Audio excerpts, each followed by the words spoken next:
ముందుగా ప్రియమైన విద్యార్థులకు మరియు వారి తల్లిదండ్రులకు నమస్కారం. నా పేరు K Venkanna junior college chairman. నేను ఈ రోజు 10th క్లాస్ విద్యార్థులను దృష్టిలో పెట్టుకొని మాట్లాడడం జరుగుతుంది. అది ఏమిటనగా, మనందరికీ తెలుసు, గత 2 సంవత్సరాలుగా కరోనా కారణంగా విద్యార్థులు ఎటువంటి పరీక్షలు రాయకుండానే పై తరగతులు పంపడం జరుగుతుంది. ఫలితంగా ఐఐటి జేఈ మరియు నీట్ లాంటి జాతీయ స్థాయి పరీక్షలను సాధించడం కష్టతరం అవుతుంది. దీనిని అధిగమించడానికి మరియు 10వ తరగతి పరీక్షలో అత్యధిక మార్కులు సాధించడానికి నేను మీ ముందుకు K Venkanna junior college platform ద్వారా అనుభవజ్ఞులైన అధ్యాపకులచే ఉచిత వీడియో క్లాసులు, హ్యాండ్ రిటన్ నోట్స్ మరియు గత ప్రశ్నపత్రాల సమాధానాల విశ్లేషణ ఇవ్వబడును.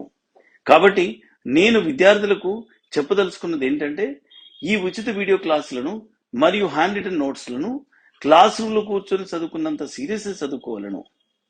ఇంకొకటి ఏమిటనగా, ఈ యొక్క క్లాసులు విన్న వెంటనే అర్థం చేసుకొని ప్రాక్టీస్ చేయవలను. ప్రాక్టీస్ చేయడం అంటే కేవలం చదవడం కాదు, పేపర్ మీద రాయవలను. అలాగైతే గుర్తుండిపోతుంది. దీంతో పాటు మీ యొక్క నాలెడ్జ్ ని పరీక్షించుకున్న కొరకు త్వరలో ప్రీ ఫైనల్ పరీక్షలు కూడా నిర్వహించబడు. ఈ యొక్క అవకాశాన్ని సద్వినియోగం చేసుకోవాలని 10th చదివే విద్యార్థులకు విజ్ఞప్తి చేస్తున్నాను. Hello everyone. I welcome you all to K. Venkanna Junior College. This is Mr. Joseph Reddy, Senior Lecturer in English. I welcome you all to today's session, Unit 2, Wit and Humor. First, let us know what is wit and humor. The word wit tells us about the way of acting according to the situation, sort out the solution for the problem then and there. If you look at Akbar Birbal stories, Tenali Ramakrishna stories, you find this wit, and that is what they have done. When the problem crept in, they could find solution immediately. And as you know, humor is fun that you get in your day-to-day life. Today we are going to look at this particular aspect, wit and humor. And wit and humor are indispensable, though some consider these two are distinct entities. See here, they are indispensable. We cannot separate them. They are all both together. Though some people, they misunderstand these two concepts, but still they are the indispensable concepts. And here, these stories develop sound logic and a deep sense of humor, which go a long way in making the life of people more harmonious. Here, these stories are logical, and while being logical, they also develop a deep sense of humor, and then which make a long way in the life of the people. And here, they also develop a philosophical insight into different social questions. They answer different social questions, especially our day-to-day life questions. They focus upon the various aspects of our social life. So this is what we have to understand under this. And then the present unit, wit and humor, focuses upon the two valuable pieces that are a one-act play and a short story. A one-act play called as The Dear Departed, Part 1 and 2, and a short story called The Brave Potter. So these are the two aspects that we have under this unit called wit and humor. Now let us look into this particular aspect together. And now, The Dear Departed. Here, if you look at The Dear Departed, this one-act play, The Dear Departed, is presented in two parts as A and B readings. Here, if you look at, it was written by W.S. Horton in 1908, who had a remarkable gift for dialogue. He could bring out humor, he could bring out satire, he could bring out the social and moral values into the society, incorporate and imbibe these particular values into the society. It is in the present play he satirizes the degradation of moral values in the British middle class. How the moral values have been degrading in the British middle class families. And if you question why should we study about British middle class staying in India or living in India, why should we really study about British middle class? If you question, it is not just applicable to the British middle class alone. Though the play is from British background, it has universal appeal and hence it holds mirror to the contemporary society. The present day society needs these moral values, ethical values, and it is applicable to the whole world because that is what is happening in today's society. What is happening and what is this story or what is this drama about? We will be looking at it in short. And the children have no feelings for their parents. This is what is happening in nowadays society. The children, they don't care the parents. Once they come to certain age, they don't respect their parents. They only look at the parents as the machines of money. This is what they want. They want money from the parents, but not love, and they don't share love to their parents. They only want the money or feelings from the parents, but they never return what they receive. That is what is happening in nowadays society. Moreover, they just try to grab the belongings of their father. They have no sense of responsibility, no for their old age parents. Here, this is what is happening in today's society. In today's society, the children, they don't have love, affection towards their parents. Whatever their parents have showered on them, they do not give in return. So that is what is happening in the present day society. Now let us look at this particular aspect, how it is going to be.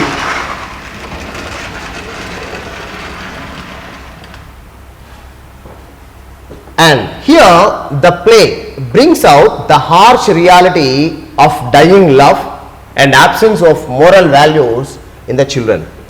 So the love in the people is dying, and then the absence of moral values is found in the present day society. So that is why it is not only applicable to British middle class families of those days of 19th century, but now also the same thing is found all throughout the world, and it is much more worse than what we saw in the 19th century. In this, he also uses the combination of dramatic irony and sarcasm and simultaneously speech and some other humor with a twist to condemn the human traits. Here he uses irony, he uses sarcasm, and at the same time he also uses speech and he also adds some humor along with whatever he wanted to talk about. And here in this short play, Horton manages and tends to portray irony and sarcasm in two various ways, in two different ways. Here, firstly, the title is ironic and satire in itself, and it illustrates that the departed Abel Merriweather. So here, when we talk about the dear departed is the one, a person, one who is dead. But when you look at the play, Abel Merriweather was not dead, he was alive. But how should it be departed? Means that is what he talks about. Abel Merriweather was not one bit dear and valuable to them. So here it is given the dear departed. But here Abel Merriweather, the old man, was not dear to the children. They only wanted his property or his money. He was no more dear to them. But still he says, the dear departed. All the sisters cared about was the money of valuables he owned. The sisters, Elizabeth and then Amelia, they only wanted the money what their father had. They did not want the love, concern and affection that he had. And the old man, Abel Merriweather, was no more dear to them. But here, Horton talks about the dear departed. So here, that is what the satire that you find in this particular lesson. Now, let us look at the dear departed part 1, the characters and their description, and then let us enter into the lesson. Here, we have different characters. We have two types of characters here. One is the seen characters and the other is unseen characters. So here on the board we can only see the characters which are mentioned in the lesson. There are another two more unseen characters also. I would let you know about that. First one is Mrs. Amelia Slater and Mrs. Elizabeth Jordan, two daughters. They both are the sisters and the two daughters of Abel Merriweather. And here we find about Henry Slater and Ben Jordan. Here Henry Slater is the husband of Mrs. Amelia Slater and Ben Jordan is the husband of Mrs. Elizabeth Jordan. These two are the sons-in-law of Abel Merriweather. And if you look at Victoria Slater is daughter of Mrs. Amelia Slater and Henry Slater, and Abel Merriweather is a father of Amelia and Elizabeth. And we have two more mentioned characters in the lesson. One is Jimmy and the other one is John Sherrocks. Jimmy is the son of Ben Jordan and Mrs. Elizabeth Jordan, and John Sherrocks is the person whom Abel Merriweather is going to marry at the end of the lesson. So these are the hidden characters. So the characters which are seen in the lesson and the characters which are hidden in the lesson. So this is about character description of the lesson. Hello friends, myself Sunil Kumar Badal. I have done my BTech from IIT Kanpur. Here at KVC I am chemistry faculty. So first of all, let me wish you all the best for your upcoming board examination. Here at KVC we are the team of IITians and ITians and doctor to help you achieve your dream. So what are you waiting for? Come and join us and fulfill your dream. The Dear Departed depicts the hollow relationship among a family, hollow relationship that a family has. The story shows how in today's world everything is governed by selfishness and greediness. In nowadays world, everything is revolving around the selfishness and greediness of the people. If you really have money, if you really have power, people come to you. If you do not have, no one comes to you. Even our own members of the family do not give respect and do not share their love. That is what is happening in today's world. It shows how the daughters are only concerned about their father's material possession. They were concerned only about the material possession, whatever he had. Not love, not concern, not anything else. Now here if you look at, the play is satire on the bonds among modern day families. Now here the modern days families are in the same way. That is why I told you the story which was written in the 19th century in the British middle class is much more applicable, and it will be much more applicable to the future generation because the selfishness and greediness of the people has been increasing day by day. And here Mrs. Slater asks her daughter Victoria to not to go out in the street to play when her grandfather is lying dead. Just at the beginning of the story, if you look at, you just look at these people, okay, the grandfather lying dead. And here she also tells her to change her dress before her aunt Elizabeth and Uncle Ben arrive in the house. We do have Uncle Elizabeth, Uncle Ben and Aunt Elizabeth coming to their place because they informed Abel and Henry informed them that Abel Merriweather was dead and they were supposed to come. And Mrs. Slater or Amelia tells to her daughter Victoria, saying that you should not go out, you should not play here and there when your grandfather is dead. So that is what she was instructed by her mother. And here she also tells her to change her dress before her aunt and Uncle Ben arrive in the house, she informs her that they are coming to talk about grandpa's, okay, and everything that has happened. And then the daughter Victoria questions why are they coming, and then her mother informs her that so they wanted to talk about poor grandpa's affairs and whatever has happened to the grandpa. And here she says her husband Henry that they must look better than her sister Elizabeth and her husband Ben in the mourning dress. In the foreign countries, especially now in India we don't really follow it, but in foreign countries, when a person is dead, they completely turn themselves into black dress. They wear black dress in order to show that a person is dead or a sad thing has happened in the house.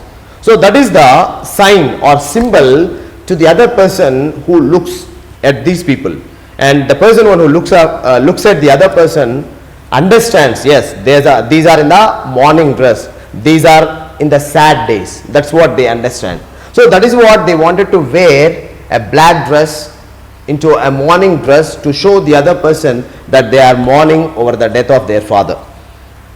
Henry was not sure if they will come or not, but she urges that Elizabeth will come at once after her share from their father's property.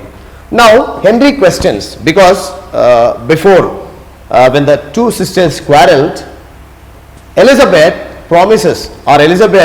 challenges her sister Amelia that I shall not set foot into your house. We also sometimes we say when we quarrel, I shall not come into your house again, I shall never enter into your house. So here also Elizabeth challenges her sister that I shall never set foot into your house. Now Henry questions his wife whether your sister would be coming, and when she asked that, Amelia or Mrs. Plater answers that no, she is very good enough, clever enough to get the property, and she shall not care about that. She would not care about whatever the words that she had already said about. And then she asks Henry to wear grandfather's new slippers so that he looks like Henry and is the owner of the slippers, and they will not have to divide them. See how silly the people are. They even do not want to leave the silly things like slippers. And here Mrs. Slater or Amelia tells to her husband saying that your slippers are worn out and I don't see any worth in your slippers, you just throw them away and wear my father's slippers, because he newly bought it, and since they are new, why to leave them under the property? If they leave under the property, someone will take it away. So you wear these slippers, and that is what she told her husband. And then Henry questions, they won't be sufficient to me, they are not my size.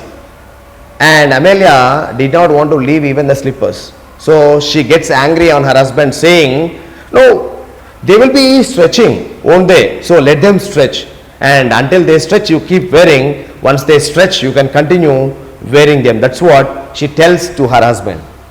And here soon after saying that, so this is what has happened. And next, once she told her husband to wear the slippers, he wears them. And then see, the desire has no end.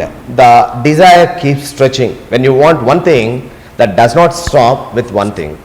So Mrs. Slater or Amelia wanted to possess even the other things also.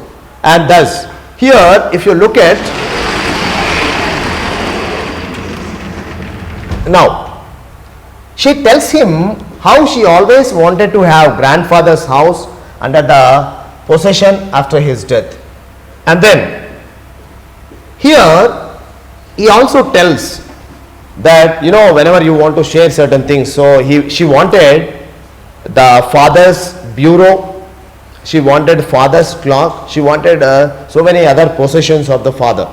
Now Henry was a bit sincere person, so he advises his wife, see, whenever you share all the property between you people, so you tell to your sister, so I want this bureau, I shall take it.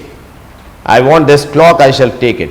But Amelia tells and or warns rather her husband, saying that, see, whenever you wanted this particular aspect, she never allows it. She drives a hard bargain, and thus she never allows me to take the possession. So do not advise me, do not give me any unnecessary advice, you just do what I say. So that's what she shouts at her husband, and these two, they just shift this particular property and belonging down. And here when Henry says that Elizabeth will not allow this to happen, Mrs. Slater suggests that they would put the old chest of drawers at the place of bureau, and nobody will know about this besides them. Now, when Henry says, see, everything if you take away, what will your sister takes? Then they have a old chest of drawers which was very old and worn out almost, and then this Amelia or Mrs. Slater tells that, see, let my sister take whatever the old chest of drawers is there, and she tells in such a way that she has so much sympathy on her sister.